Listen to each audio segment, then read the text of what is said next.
கொள்ளையர்கள் லாக்கர் சாவியை கவனிக்காததால் 2 கிலோ தங்கம் தப்பியது பெரும் பரபரப்பை ஏற்படுத்தியுள்ளது. மாவட்ட காவல் கண்காணிப்பாளர் தங்கதுரை நேரில் விசாரணை மேற்கொண்டு கொள்ளையர்களை பிடிக்க தீவிரம் மேற்கொண்டுள்ளார். கிருஷ்ணகிரி அருகே உள்ள வரட்டப்பள்ளி கிராமத்தைச் சேர்ந்த சரவணன் என்பவர் அப்பகுதியில் பிரகதீஸ்வரர் ஜுவல்லரி என்ற பெயரில் நகைக்கடையை நடத்தி வருகிறார். இன்று காலை வழக்கம் போல் சரவணன் கடையை திறந்தபோது கடையில் உள்ளே இருந்த பொருட்கள் சிதறி கிடப்பதைக் கண்டு அதிர்ச்சி அடைந்தார்.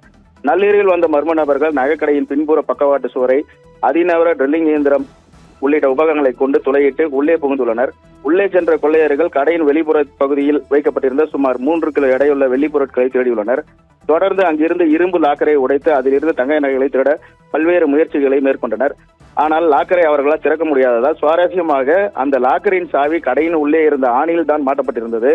அதை கொள்ளையர்கள் கவனிக்க தவறியதால் லாக்கரில் இருந்த சுமார் 2 கிலோ அளவிலான தங்க நகைகள் அதிர்ஷ்டவசமாக தப்பின. லாக்கரை திறக்க முடியாத விரக்தியில் வெள்ளி பொருட்களை மட்டும் மூட்டை கட்டி கொண்டு மர்ம நபர்கள் தப்பி ஓடுகின்றனர்.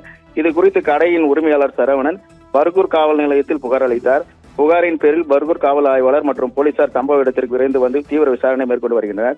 மேலும் கிருஷ்ணகிரி மாவட்ட காவல் கண்காணிப்பாளர் தங்கதுரை சம்பவ இடத்திற்கு நேரில் வருகை தந்து துணிகர திருட்டு நடந்த பகுதியை ஆய்வு செய்து குற்றவாளிகளை விரைந்து பிடிக்க உத்தரவிட்டார்.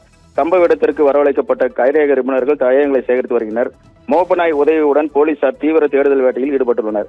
இச்சம்பவம் அப்பகுதி வியாபாரிகள் மற்றும் பொதுமக்கள் மத்தியில் பெரும் பரபரப்பை ஏற்படுத்தியுள்ளது. ராதிகா,